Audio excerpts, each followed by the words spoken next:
आचार्य इतना अच्छा कैसे अपनी बात कहते हैं। अभी कल ही बीएचओ में इनको सुना, वर्षों से हम लोग सुन रहे हैं। भोजपुरी अध्ययन केंद्र बीएचओ के कई आयोजन में मैंने इनको आमंत्रित किया और देखा कि बिल्कुल वही सहज भाव से अपनी बातें रख रहे हैं। तो मुझे ऐसा लगता है कि आचार्य जी रटंत नहीं फिरंत बोलते हैं, पठंत नहीं जीवंत बोलते हैं। अब जो व्यक्ति पठंत नहीं जीवंत बोलेगा, रटंत नहीं फिरंत बोलेगा, वह बगैर तत्व चिंतक के संभव ही नहीं है। इसलिए बुनियादी तौर पर इन्हें मैं एक बौद्धिक तत्व चिंतक के रूप में देखता समझता रहा हूँ, जिसके भीतर संगीत और कला तो है, लेकिन जिसके बहुत गहरे कोई काव्य विवेक है जो छुपा हुआ है। और वह काव्य विवेक इनकी वाग्वी दग्धता को निरंतर जो है पोषता रहता है, अनुप्राणित करता रहता है। 6वीं शताब्दी में एक बड़े आचार्य हुए भामह, उनका एक श्लोक है, विनयेन बिना काश्री का निशा ससिना बिना रहिता सत कवित्तेन कीदृशी वाग्वी दग्धता। वो कहते हैं कि विनय के बगैर श्री का क्या मतलब है, और चंद्रमा के बगैर रात का क्या मतलब है, और कहा कविता रहिता सत कवित्तेन, कवित्व के बगैर वक्तृता का कोई मतलब नहीं है। राजेश्वर आचार्य को बोलते समय, इनको सुनते समय ऐसा लगता है कोई ऐसा कवि जो अपनी श्रेष्ठ परंपरा को आत्मसात करके बोल रहा है। और इस कारण से भाषा की सांगीतिक उपस्थिति जो जिस रूप में इनके यहाँ दिखाई देती है, और निश्चित रूप से बहुत ही सराहनीय है, बहुत ही ताकतवर है, और यह मुझे बार बार बहुत ही अच्छी लगती है। दूसरी बात, ये पुस्तक 60 अध्याय में विभाजित है। जैसे मैंने कहा कि पुस्तक को शबनम में बड़े श्रम से लिखा है, उसमें इनका स्वाभिमानी व्यक्तित्व है, इनके स्वाधीन चिंतक का व्यक्तित्व है, और रोचक बात यह है कि इनका कलाविद का ही व्यक्तित्व उसमें आता है, संगीतकार का ही व्यक्तित्व आता है, और जिसे कहते हैं कि जो चित्रकार है उसका भी आता है, यानी हर रूप में आता है। पुस्तक आप पढ़ेंगे तो मजेदार बात ये आएगी, स्त्री रक्षक का ही व्यक्तित्व इनका आता है।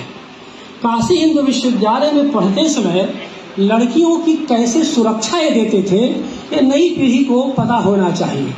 और राजेश्वर आचार्य एक ऐसे व्यक्ति थे अपनी जवानी में और अपने ज़माने में कि जहाँ खड़े हो जाते थे तो लड़कियाँ अपने आप को सुरक्षित महसूस करती थीं। इसको भी इस पुस्तक में बड़ी खूबसूरती से दर्ज किया गया है।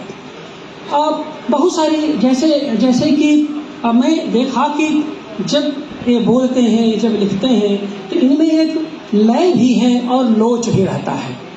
आरोह और अवरोह के दोनों को एक साथ बहुत साधते हैं, श्रेय और प्रेय को दोनों को एक साथ समझ लेते हैं। इतना वैदुष्यपूर्ण जो इनका व्यक्तित्व है, वो निश्चित रूप से कहीं न कहीं एक विराट जो हमारी चिंतन परंपरा है उसके भीतर से निर्मित होता है। कई बार मैंने, वर्षों हो गए, दशकों से इनसे मेरा संवाद है, घाटवाक से लेकर के काशी हिंदू विश्वविद्यालय के परिसर में कई बार मैंने देखा विषय से ये छूटते भी हैं और छिटकते भी हैं, जैसा कि इसमें गज भी है। अब विषय से छूटना, विषय से छिटकना, और फिर भी विषय पर पकड़ बनाए रखना, और फिर भी अपने पाठक को अपने सहृदय के लिए अपनी अनिवार्यता को बनाए रखना। तो जो विषय से छूटता है, विषय से छिटकता है, काशी के श्रोता सामान्यतः उसे छोड़ देते हैं। लेकिन देखता हूँ कि हर बार आचार्य को पकड़ लेते हैं, तो कुछ तो है साईं में जो बहुत ही मुग्ध करता है, बहुत ही आह्लादक होता है। और इसी के साथ मैं देख रहा हूँ कि इनका जो सम और विषम का जो व्यक्तित्व है वो बहुत ज़बरदस्त है। इस अवसर पर जब पुस्तक का ये लोकार्पण हो रहा है, तो मैं इनके पिता पंडित पद्मनारायण आचार्य को, जो काशी हिंदू विश्वविद्यालय की हिंदी विभाग में प्रोफेसर थे, जहाँ मैं सेवारत हूँ, उनके योगदान को भी हम नहीं भुला सकते।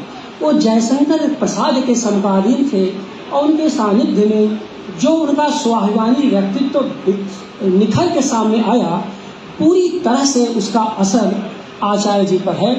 अपने पिता की स्मृति को इन्होंने जब मंच पर प्रणाम किया तो वो चीज़ें निश्चित रूप से हमें बहुत अच्छी लगी। इनकी जो कुछ विशेषताएं हैं जो पुस्तक पढ़ने के दौरान खुल के मेरे सामने आई, आप जब उसे पढ़ेंगे तो आपको खुद ही बहुत आह्लादक लगेंगी।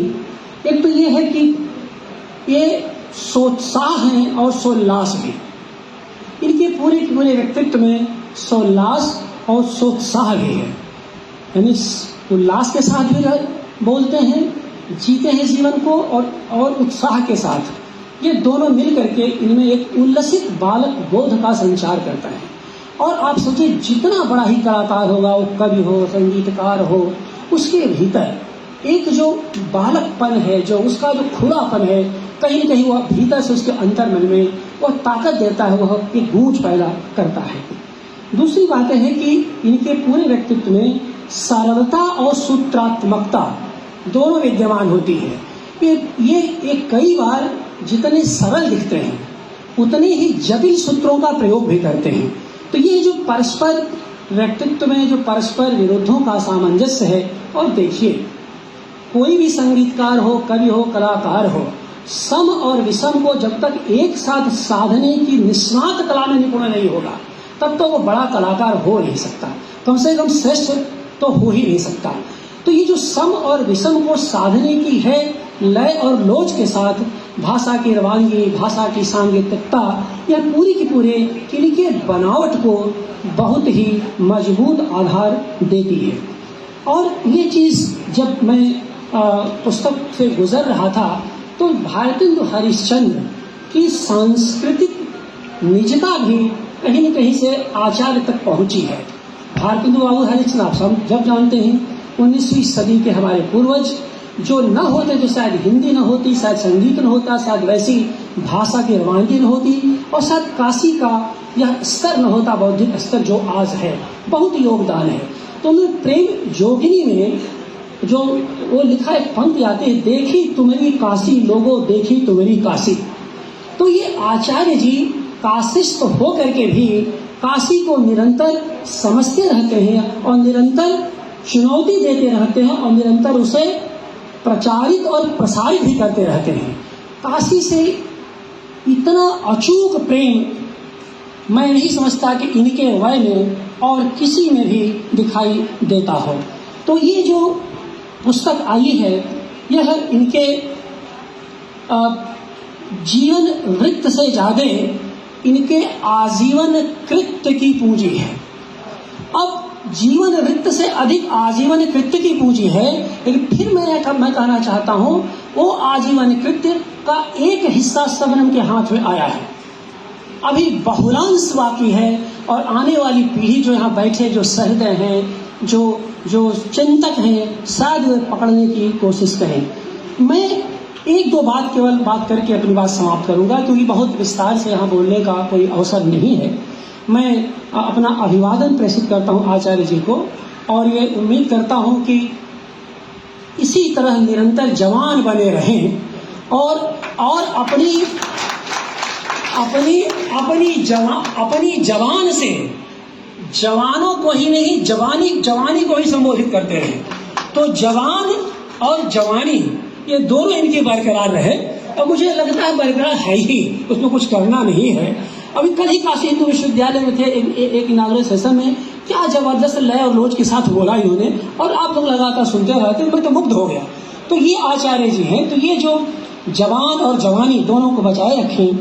अब यहाँ पर एक दो बस दो बातें कहूँगा मैं, जो कि आप सोचिए कि एक व्यक्ति की निर्मित होती कैसे है।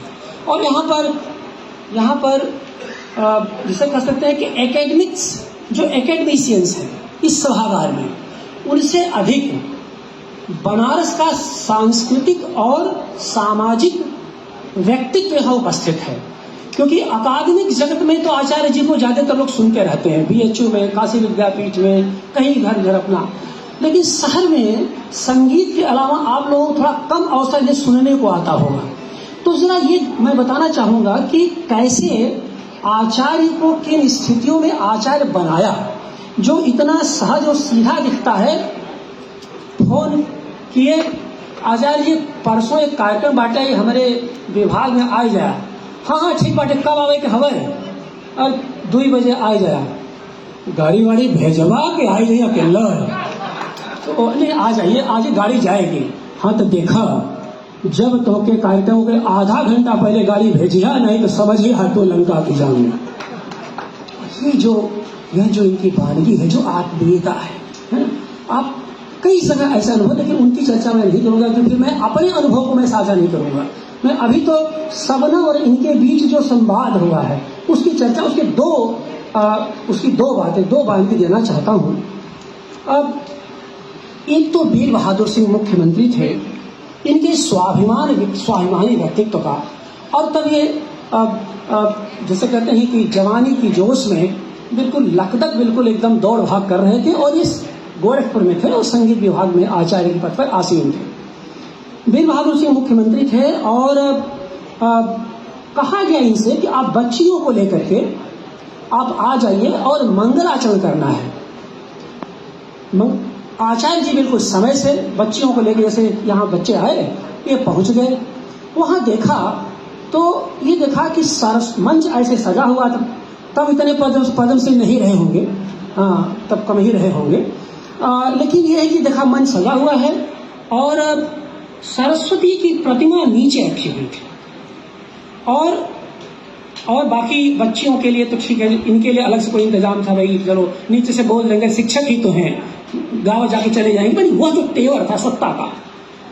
आचार्य जी जाते हैं, माहौल देखते हैं, अपने बारे में तो कुछ नहीं बोला उन्होंने, लेकिन पूछा कि भाई ये सरस्वती की प्रतिमा इतनी नीचे कैसे आ गई, और जब मैं बच्चियों को लेकर आया हूँ, मैं एक जिम्मेदार संगीतकार हूँ, लेखक हूँ, तो इस तरह से नहीं चलेगा। उन्होंने कहा साहब, तो आयोजक ने कहा, जैसे कुछ आयोजक बड़े क्रूर होते हैं, वो चीज़ों को समझते नहीं कि भाई क्या उसकी क्या पर्सनालिटी है, जिसको आपने बुलाया है सम्मान से, उसको सम्मान देने के भी शौर नहीं होता। कुछ आयोजकों में यही बड़ी विडम्बना होती है। तो खैर, तो उन्होंने कहा साहब अब तो ऐसे ही होगा। आचार्य जी लड़कियों को बुलाए, उनका चलो, सभागार के बाहर निकल गए। तब तक उधर से मुख्यमंत्री खुद आते हुए नजर आए। रोका इन्होंने, अरे आचार्य जी कहाँ जा, अभी तो मंगलाचरण का समय है, कहाँ जा रहे हैं?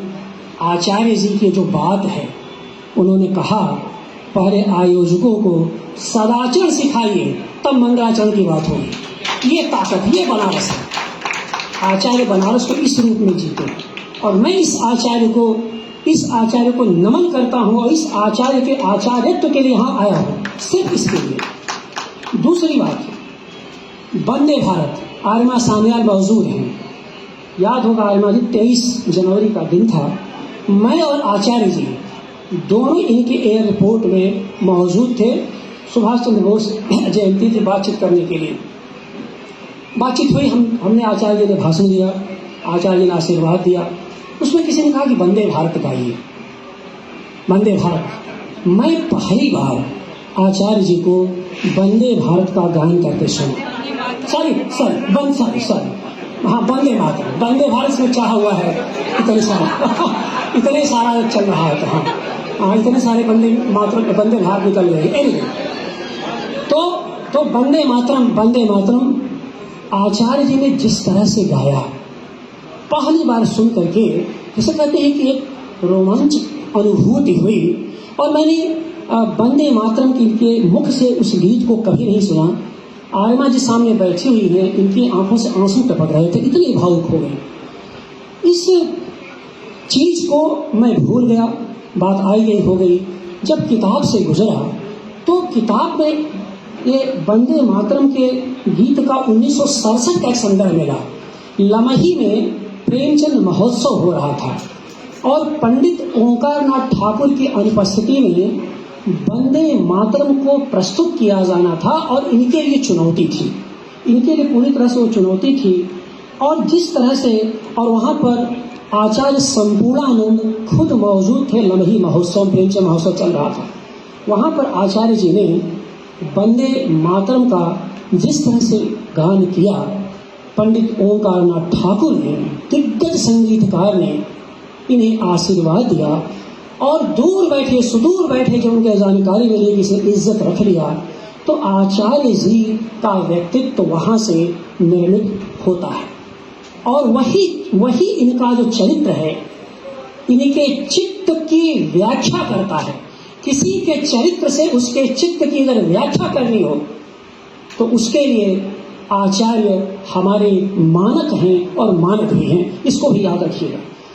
बाकी तो एक और बात मैं कहना चाहता हूँ कि संगीत का व्यक्ति, देखिए पूरी किताब से गुजर के आप देखें, खुद देखें कि संगीत का व्यक्ति आप देखेंगे कि मतलब ये चीज आपको इतनी आसानी से पकड़े में नहीं आएगी।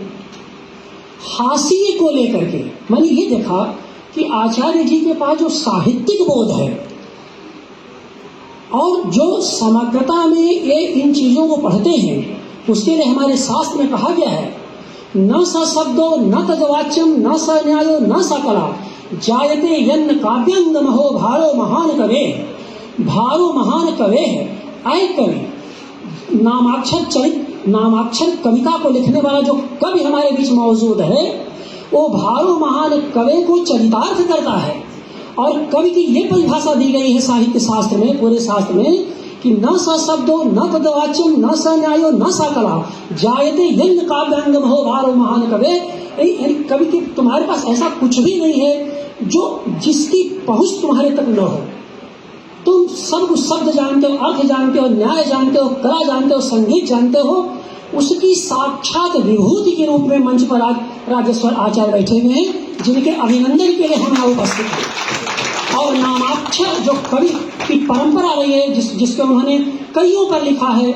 अभी तो संपादिका के नामाक्षर का जिक्र अरविंद ने किया, लेकिन उसमें देखिए कई लोगों पर, महान लोगों पर उन्होंने कविता लिखी है। इस पक्ष से मैं परिचित नहीं था, लेकिन जब गुजरा तो देखा इतना ताकतवर व्यक्ति हमारे बीच मौजूद है। मैं जो हास्य की समाज की बात कर रहा हूँ, ध्रुपद मेले का आयोजन था और ध्रुपद मेले की शुरुआत हो रही थी 1975 में तुलसी घाट पर शुरुआत हो रही थी। आचार्य जी भाग दौड़ करके बहुत कुछ अपना उसको कर रहे थे। आप सब जानते हैं काशी का ध्रुपद मेला कितना शानदार मेला होता है। काशी की नाग रखैया नीचे, ध्रुपद मेला ऊपर, तमाम तरह के संगीत हमारे यहाँ बजते रहते हैं, हम सब उसमें शामिल रहते हैं। मैंने ये देखा कि जो शर्त लगाई गई, यहाँ पर संगीत के तमाम परिचित चेहरे मेरे बैठे हुए हैं, काशी हिंदू विश्वविद्यालय के, काशी विद्यापीठ के। आप देखिए जो इन्होंने शर्त लगाई वो मुझे इतनी अच्छी लगी। कहा कि भाई यहाँ पर वे ही वाद्य यंत्र बजेंगे जो अलक्षित है या जो बहुत चर्चा में नहीं रहते।